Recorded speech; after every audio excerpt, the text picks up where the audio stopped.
So I want to talk about John, and we all know John, or a version of him. He's the 42-year-old guy that looks good, feels good, works out a couple times a week, maybe plays tennis at the Palisades. No history of heart disease, totally healthy in his mind. And everything was fine until the one day it wasn't. So John actually went in for a routine health scan or visit to his doctor, and upon assessing his blood pressure, the doctor's face immediately changed. All right, John had dangerously high blood pressure, and the doctor noted that his arteries were starting to have plaque in them. The doctor said, you're literally a workout, a jog away from not being here with your family anymore. Like most of us do, we don't feel any different. There's no symptoms, there's no shortness of breath. Upon that exam, he said, yeah, whatever, doc, I appreciate the heads up. I'm just gonna live my life and go for it. So a few weeks later, John went for his routine jog as part of his workout routine and collapsed on the floor. His heart literally gave out. 42 years old. How do we avoid that, right? Heart disease is the silent killer. It is the #1 cause of death in this country. It doesn't give symptoms.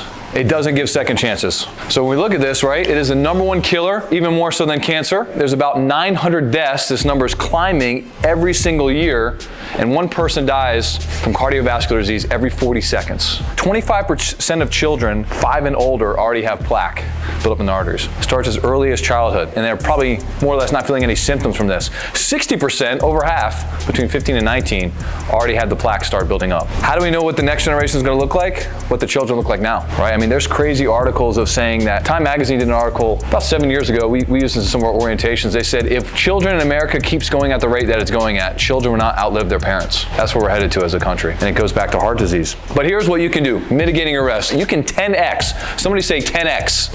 10x your chances of mitigating the risk, right? This was a study done out of Northwestern, 2,000 people. They talked about smoking, weight, exercise, diet, alcohol, right? The more of these lifestyle factors or areas that you address, the lower your chances. And they found when you decrease or you mitigate one risk or one factor, you only go down about 6%. So let's say you don't change anything, but you have a better diet. Your chances of developing cardiovascular disease go down 6%. But when you include all of them, it decreases by 60%, 10x. That's how important this stuff is. We're big advocates for health and wellness, and we know the benefits that happens. You feel good energy, but a lot of times we don't understand the consequences if we don't implement this. And oftentimes we're more pushed by fear than we are benefit, right? So this isn't to fear anyone, but look, 10x improvement. If you implement these things, alcohol, all these things, you can see a 10x improvement. That's how powerful it is.